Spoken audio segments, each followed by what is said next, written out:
Two great mysteries dominate our lives, love and money. What is love is a question that has been endlessly explored in stories, songs, books, movies, and television. But the same cannot be said about the question, what is money? It's not surprising that monetary theory hasn't inspired any blockbuster movies, but it was not even mentioned at the schools most of us attended. For most of us, the question, where does money come from, brings to mind a picture of the mint printing bills and stamping coins.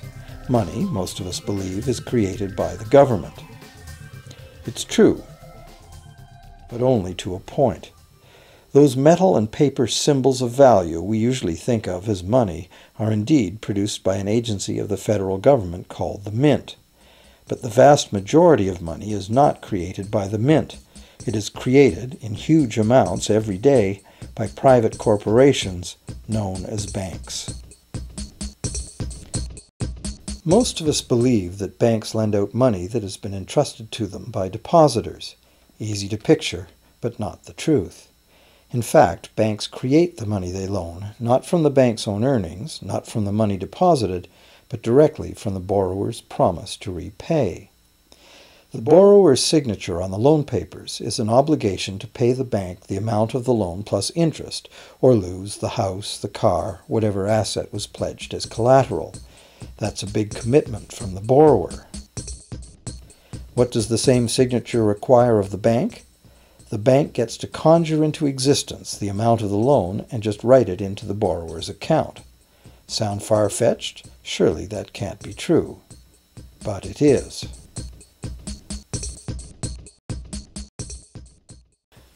To demonstrate how this miracle of modern banking came about, consider this simple story, the goldsmith's tale. Once upon various times, pretty much anything was used as money. It just had to be portable, and enough people had to have faith that it could later be exchanged for things of real value, like food, clothing, and shelter. Shells, cocoa beans, pretty stones, even feathers have been used as money. Gold and silver were attractive, soft, and easy to work with, so some cultures became expert with these metals. Goldsmiths made trade much easier by casting coins, standardized units of these metals whose weight and purity was certified.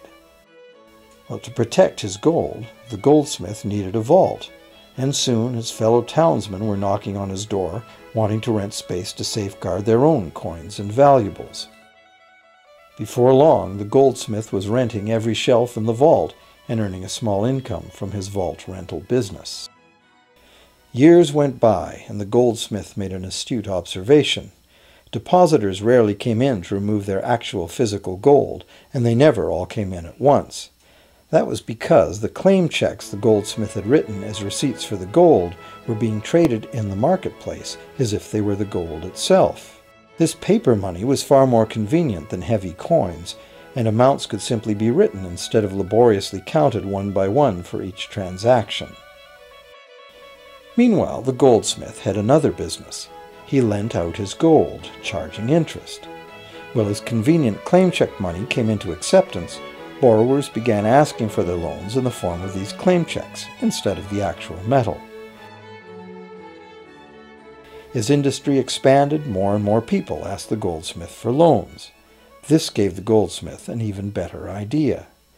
He knew that very few of his depositors ever removed their actual gold, so the goldsmith figured he could easily get away with lending out claim checks against his depositors' gold, in addition to his own. As long as the loans were repaid, his depositors would be none the wiser and no worse off, and the goldsmith, now more banker than artisan, would make a far greater profit than he could by lending only his own gold. For years, the goldsmith secretly enjoyed a good income from the interest earned on everybody else's deposits. Now a prominent lender, he grew steadily richer than his fellow townsmen, and he flaunted it. Suspicions grew that he was spending his depositors' money. His depositors got together and threatened withdrawal of their gold if the goldsmith didn't come clean about his newfound wealth. Contrary to what one might expect, this did not turn out to be a disaster for the goldsmith. Despite the duplicity inherent in his scheme, his idea did work. The depositors had not lost anything. Their gold was all safe in the goldsmith's vault. Well, rather than taking back their gold, the depositors demanded that the goldsmith, now their banker, cut them in by paying them a share of the interest. And that was the beginning of banking. The banker paid a low interest rate on deposits of other people's money that he then loaned out at a higher interest. The difference covered the bank's cost of operation and its profit. The logic of this system was simple, and it seemed like a reasonable way to satisfy the demand for credit. However, this is not the way banking works today. Our goldsmith banker was not content with the income remaining after sharing the interest earnings with his depositors, and the demand for credit was growing fast as Europeans spread out across the world. But his loans were limited by the amount of gold his depositors had in his vault. That's when he got an even bolder idea. Since no one but himself knew what was actually in his vaults, he could lend out claim checks on gold that wasn't even there. As long as all the claim check holders didn't come to the vault at the same time and demand real gold, how would anyone find out? This new scheme worked very well, and the banker became enormously wealthy on the interest paid on gold that did not exist. The idea that the banker would just create money out of nothing was too outrageous to believe, so for a long time the thought did not occur to people. But the power to just invent money went to the banker's head, as you can well imagine. In time, the magnitude of the banker's loans and his ostentatious wealth did trigger suspicions once again. Some borrowers started to demand real gold instead of paper representations. Rumors spread. Suddenly, several wealthy depositors showed up to remove their gold. The game was up. A sea of claim check holders flooded the street outside the closed doors of the bank. Alas, the banker did not have enough gold and silver to redeem all the paper he had put into their hands. This is called a run on the bank, and it is what every banker dreads. This phenomenon of a run on the bank ruined individual banks and, not surprisingly, damaged public confidence in all bankers. It would have been straightforward to outlaw the practice of creating money from nothing. But the large volumes of credit the bankers were offering had become essential to the success of European commercial expansion, so instead the practice was legalized and regulated. Bankers agreed to abide by limits on the amount of fictional loan money that could be lent out. The limit would still be a number much larger than the actual value of gold and silver in the vault. Quite often the ratio was 9 fictional dollars to 1 actual dollar in gold. These regulations were enforced by surprise inspections. It was also arranged that, in the event of a run, central banks would support local banks with emergency infusions of gold. Only if there were runs on a lot of banks simultaneously would the banker's credit bubble burst and the system come crashing down.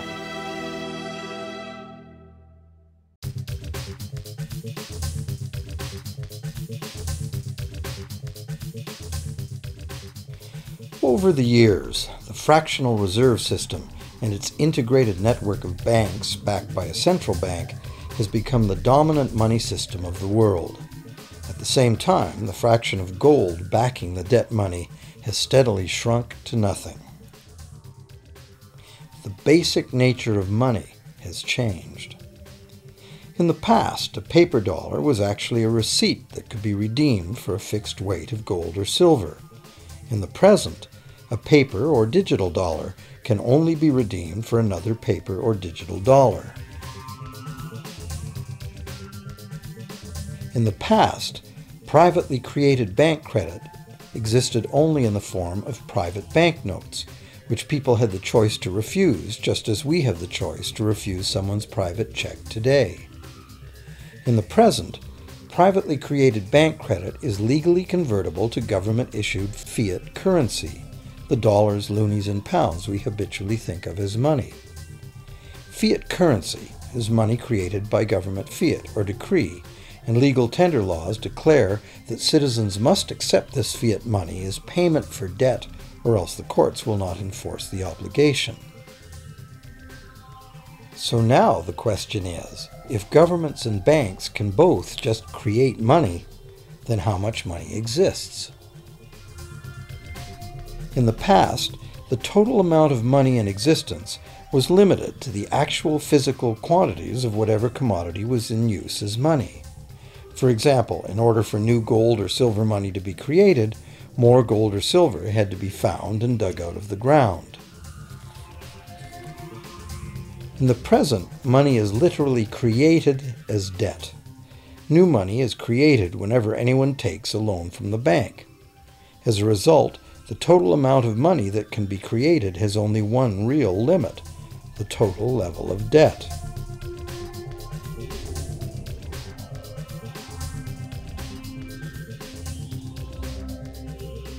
Governments place an additional statutory limit on the creation of new money by enforcing rules known as fractional reserve requirements. Essentially arbitrary, fractional reserve requirements vary from country to country and from time to time. In the past, it was common to require banks to have at least $1 worth of real gold in the vault to back $10 worth of debt money created. Today, reserve requirement ratios no longer apply to the ratio of new money to gold on deposit, but merely to the ratio of new debt money to existing debt money on deposit in the bank. Today, a bank's reserves consists of three things: the amount of government-issued cash that the bank has in its vault, the amount of credit it has with the central bank, and the amount of already existing debt money the bank has on deposit. To illustrate this in a simple way, let's imagine that a new bank has just started up and has no depositors yet. Investors have paid for the bank's infrastructure and have supplied it with sufficient cash to meet the demand for cash withdrawals. Typically, cash in the vault will amount to no more than $1 for every $20 or $30 that could be demanded from the bank. The bank has joined the central bank system, which permits the new bank to borrow cash from the central bank if it's needed.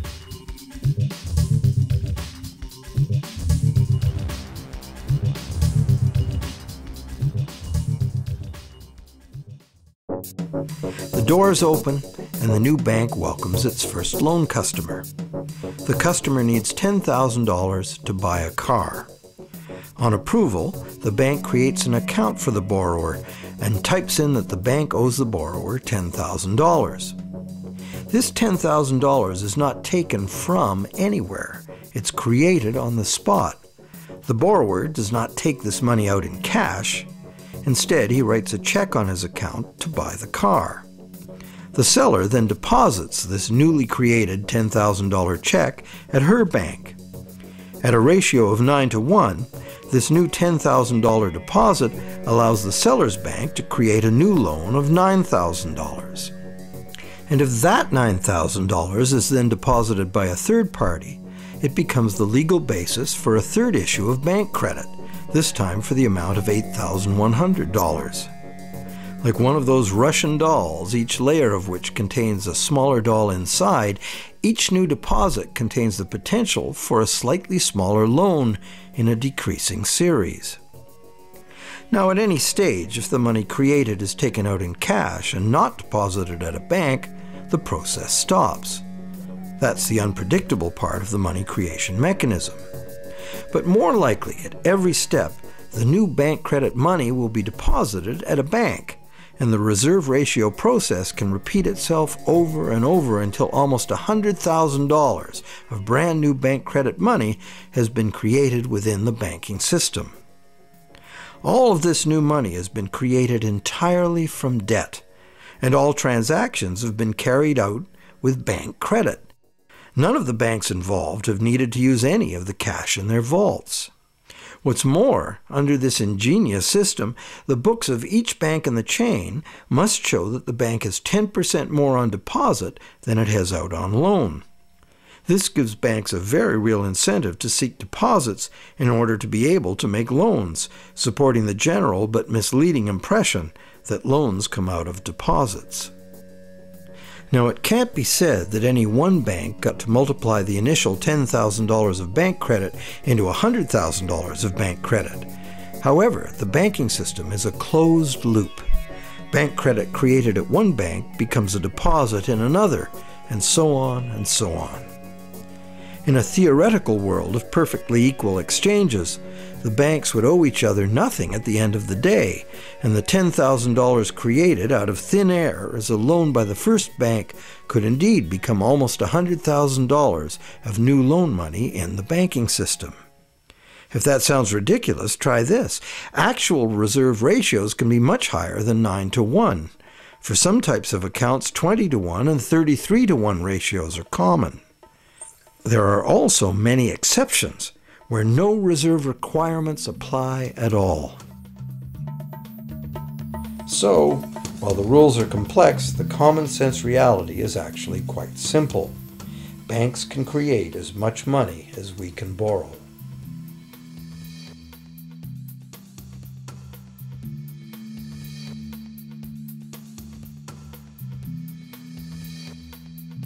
Despite the endlessly presented mint footage, government-created money typically accounts for less than 5% of the money in circulation. More than 95% of all money in existence today was created by someone signing a pledge of indebtedness to a bank.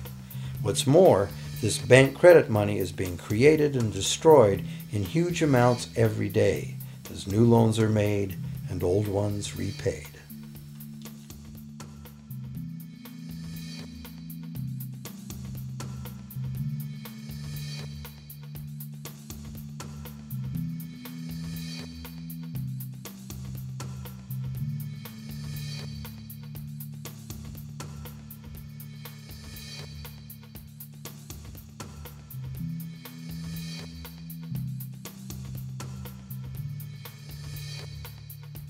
Banks can only practice this money system with the active cooperation of government.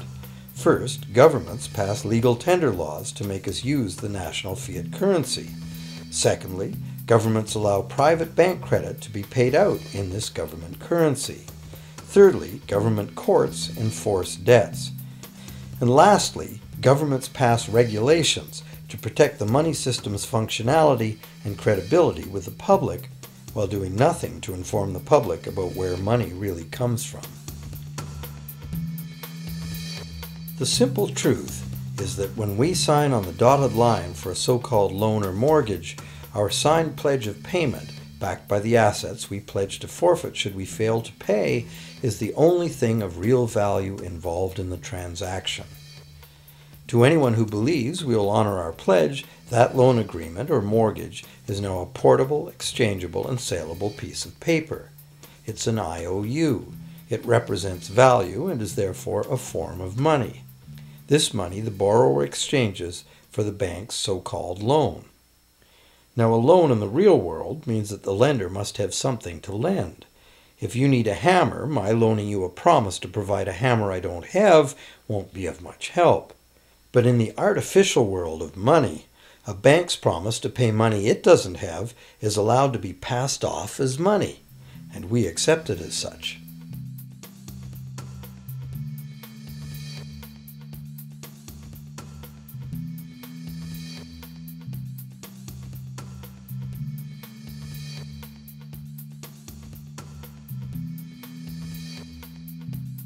Once the borrower signs the pledge of debt, the bank then balances the transaction by creating, with a few keystrokes on a computer, a matching debt of the bank to the borrower. From the borrower's point of view, this becomes loan money in his or her account, and because the government allows this debt of the bank to the borrower to be converted to government fiat currency, everyone has to accept it as money. Again, the basic truth is very simple. Without the document the borrower signed, the banker would have nothing to lend.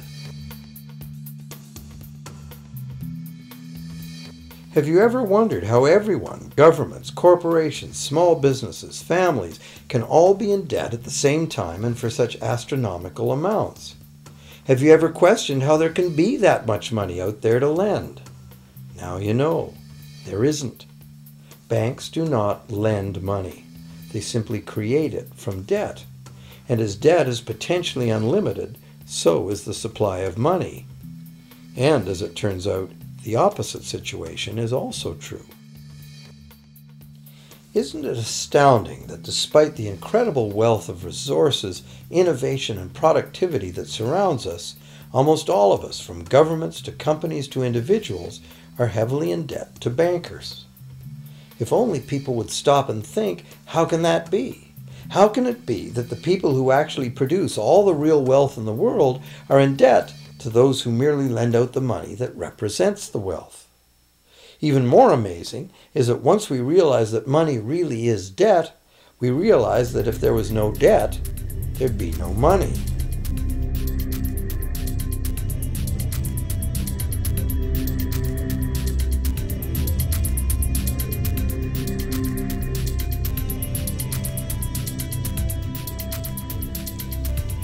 If this is news to you, you are not alone. Most people imagine that if all debts were paid off, the state of the economy would improve. It's certainly true on an individual level.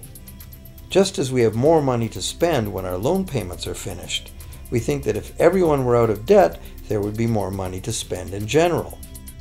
But the truth is the exact opposite. There would be no money at all.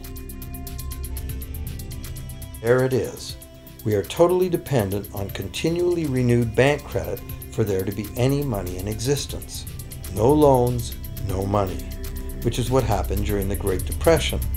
The money supply shrank drastically as the supply of loans dried up.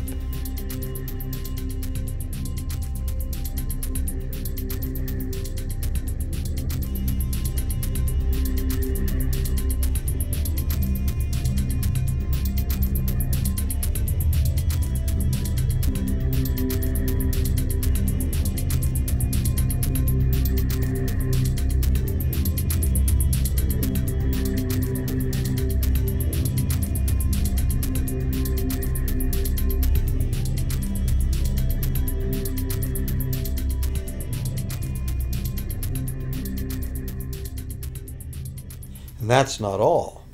Banks create only the amount of the principal. They don't create the money to pay the interest. Where is that supposed to come from? The only place borrowers can go to obtain the money to pay interest is the general economy's overall money supply. But almost all that overall money supply has been created exactly the same way, as bank credit that has to be paid back with more than was created. So everywhere there are other borrowers in the same situation, frantically trying to obtain the money they need to pay back both principal and interest from a total money pool which contains only principal. It's clearly impossible for everyone to pay back the principal plus the interest, unless every penny of interest the lenders take in is recycled back to those who need this money to make their payments. This means interest earnings must be 100% spent so that the borrowers can earn these dollars repeatedly. While much is spent as interest to depositors, operating expenses, and dividends, some of the interest income becomes new loans at interest or investments, creating additional demand for money and an ultimate shortage of debt-free money available for borrowers to earn. The big problem here is that for long-term loans, such as mortgages and government debt, the total interest far exceeds the principal. So unless a lot of extra money is created to pay the interest, it means a very high proportion of foreclosures and a non-functioning economy. To maintain a functional society, the rate of foreclosure needs to be low. And so, to accomplish this, more and more new debt money has to be created to satisfy today's demands for money to service the previous debt.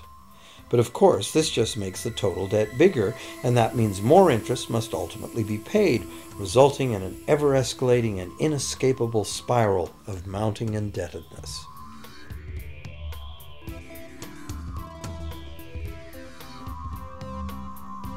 It is only the time lag between money's creation as new loans and its repayment that keeps the overall shortage of money from catching up and bankrupting the entire system.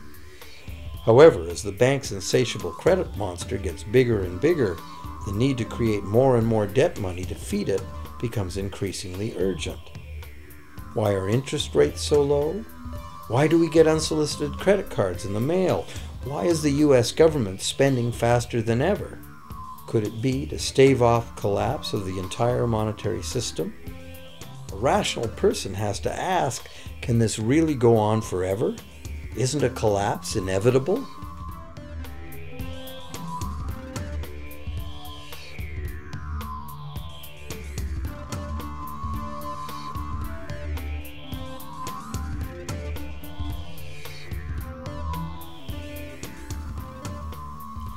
Money facilitates production and trade.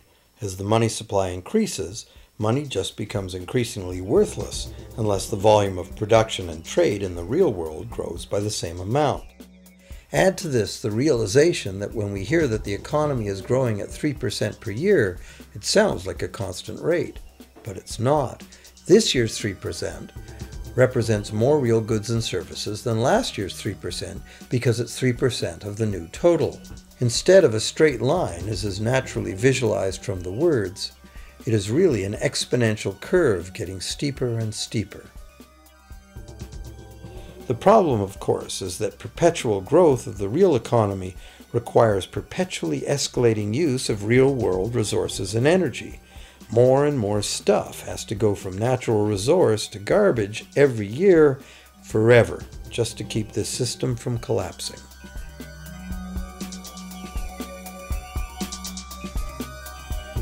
What can we do about this downright scary situation? For one thing, we need a very different concept of money. It's time more people ask themselves and their governments 4 simple questions. Around the world, governments borrow money at interest from private banks. Government debt is a major component of total debt, and servicing that debt takes a big chunk of our taxes. Now we know that banks simply create the money they lend, and that governments have given them permission to do this. So the first question is, why do governments choose to borrow money from private banks at interest when government could create all the interest-free money it needs itself?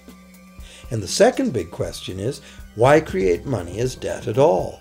Why not create money that circulates permanently and doesn't have to be perpetually reborrowed at interest in order to exist? The third question, how can a money system that can only function with perpetually accelerating growth be used to build a sustainable economy? Isn't it logical that perpetually accelerating growth and sustainability are incompatible?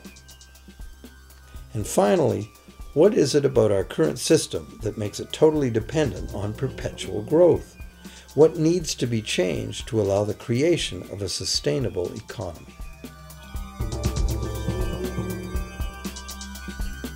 At one time, charging any interest on a loan was called usury and was subject to severe penalties, including death. Every major religion forbade usury. Most of the arguments made against the practice were moral. It was held that money's only legitimate purpose was to facilitate the exchange of real goods and services. Any form of making money from simply having money was regarded as the act of a parasite or of a thief. However, as the credit needs of commerce increased, the moral arguments eventually gave way to the argument that lending involves risk and loss of opportunity to the lender, and therefore attempting to make a profit from lending is justified. Today, these notions seem quaint. Today, the idea of making money from money is held as an ideal to strive for. Why work when you can get your money to work for you? However, in trying to envision a sustainable future, it's very clear that the charging of interest is both a moral and a practical problem. Imagine a society and economy that can endure for centuries because, instead of plundering its capital stores of energy, it restricts itself to present-day income. No more wood is harvested than grows in the same period. All energy is renewable, solar, gravitational, geothermal, magnetic, and whatever else we discover. This society lives within the limits of its non-renewable resources by reusing and recycling everything, and the population just replaces itself. Such a society could never function using a money system utterly dependent on perpetually accelerating growth. A stable economy would need a money supply at least capable of remaining stable without collapsing. Let's say the total volume of this stable money supply is represented by this big circle. Let's also imagine that moneylenders must actually have existing money to lend. If some people within this money supply begin systematically lending money at interest, their share of the money supply will grow. If they continually reloan at interest all the money that gets paid back, what's the inevitable result? Whether it's gold, fiat, or debt money doesn't matter. The moneylenders will end up with all the money. And after the foreclosures and bankruptcies are all filed, they'll get all the real property too. Only if the proceeds of lending at interest were evenly distributed among the population would this central problem be solved. Heavy taxation of bank profits might accomplish this goal, but then why would banks want to be in business? If we were ever able to free ourselves of the current situation, we could imagine banking run as a non-profit service to society, dispersing its interest earnings as a universal citizen dividend, or lending without charging interest at all.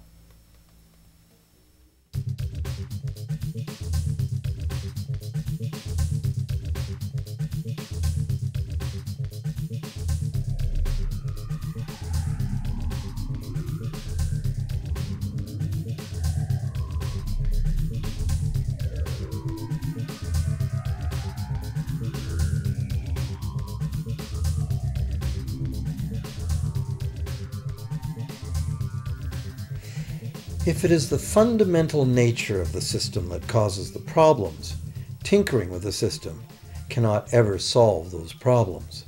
The system itself must be replaced. Many monetary critics call for a return to gold-based money, claiming that gold has a long history of reliability. They ignore the many scams that can be played with gold, shaving coins, debasing the metal, cornering the market, all of which were abundantly practiced in ancient Rome and contributed to its fall. Some advocate silver, it being more abundant than gold and therefore more difficult to corner. Many question the need to bring back precious metals at all. No one wants to go back to carrying heavy sacks of coins to go shopping. It's a certainty that paper, digital, plastic, or more likely biometric ID money would be the real medium of trade, with the same potential for creating unlimited debt money we have now. Beyond that, if gold again became the sole legal basis of money, those who have no gold would suddenly have no money. Other monetary reform advocates have concluded that greed and dishonesty are the main problems, and that there may be better ways to create an honest and equitable money system than returning to silver or gold. Inventive minds have proposed a variety of alternate ways to create money. Many private barter systems create money as debt, much as banks do, but it is done openly and without charging interest. An example is a barter system in which debt is expressed as pledges of hours of work, all work being valued equally at a dollar figure that then allows hours to be equated with the dollar price of goods. This kind of money system can be set up by anyone who can devise a way to do the accounting and find willing and trustworthy participants. Setting up a local barter money system, even if it were little used now, would be prudent emergency planning for any community. Monetary reform, like electoral reform, is a big topic, and one that requires a willingness to change and to think outside the box. Monetary reform, again, like electoral reform, will not come easily, because the enormously powerful interests that benefit from the existing system will do their utmost to maintain their advantage. Now that we've seen that money is just an idea, and that in reality money can be whatever we make it, here's one very simple alternative monetary concept to consider.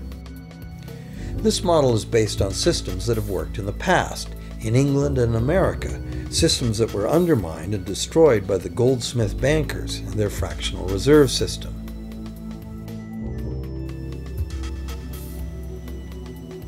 To create an economy based on permanent interest-free money, Money could simply be created and spent into the economy by the government, preferably on long-lasting infrastructure that facilitates the economy, such as roads, railroads, bridges, harbors, and public markets.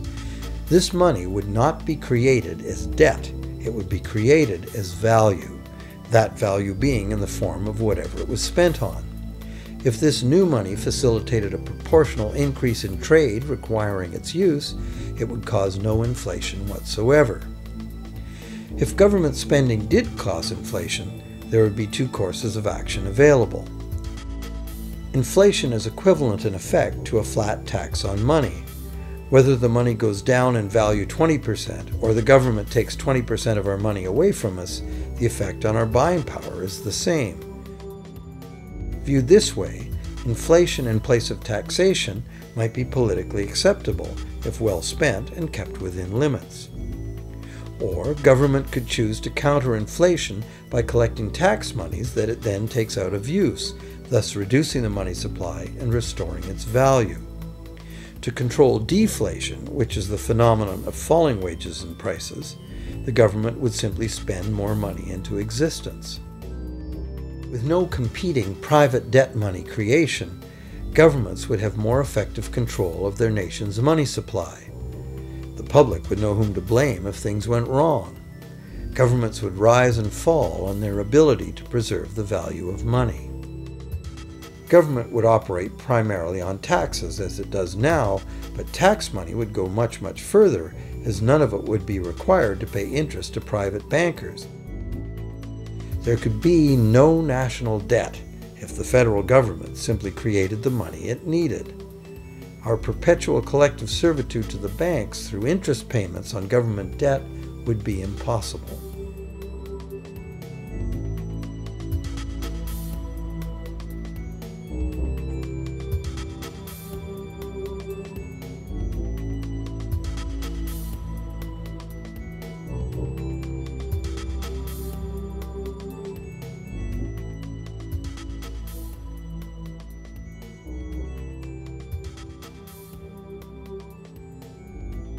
What we have been taught to believe is democracy and freedom has become in reality an ingenious and invisible form of economic dictatorship.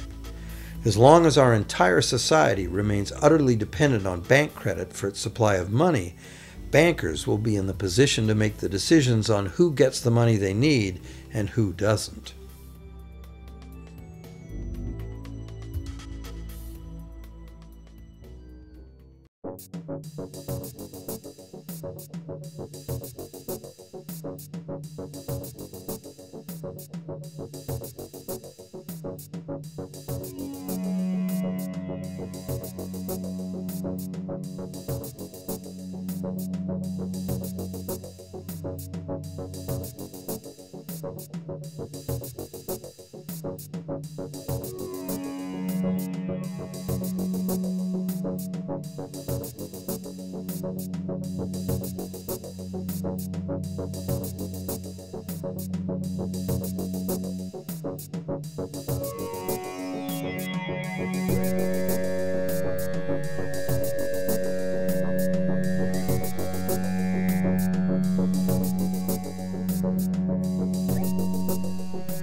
Few people are aware today that the history of the United States since the Revolution in 1776 has been, in large part, the story of an epic struggle to get free and stay free of control by the European international banks.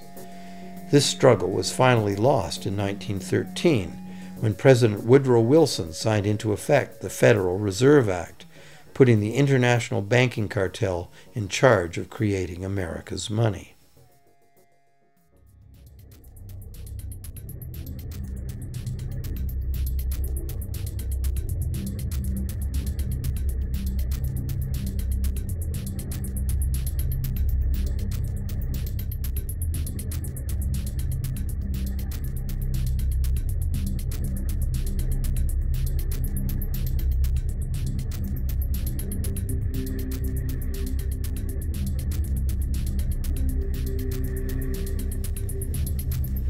The power of this system is deeply ingrained. So is the educational and media silence on the subject. Years ago, a Canadian Deputy Prime Minister surveyed scores of non-economists, both highly educated professionals and common-sense people on the street, and found that not one of them had an accurate understanding of how money is created. In fact, it's probably safe to say that most people, including the frontline employees of banks, have never given the matter a moment's thought. Have you?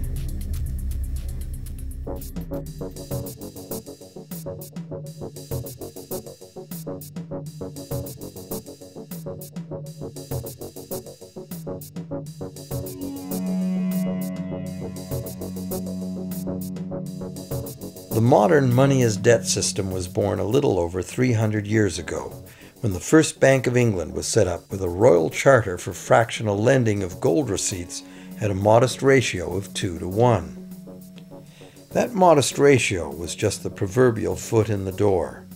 The system is now worldwide, creates virtually unlimited amounts of money out of thin air, and has almost everyone on the planet chained to a perpetually growing debt that can never be paid off.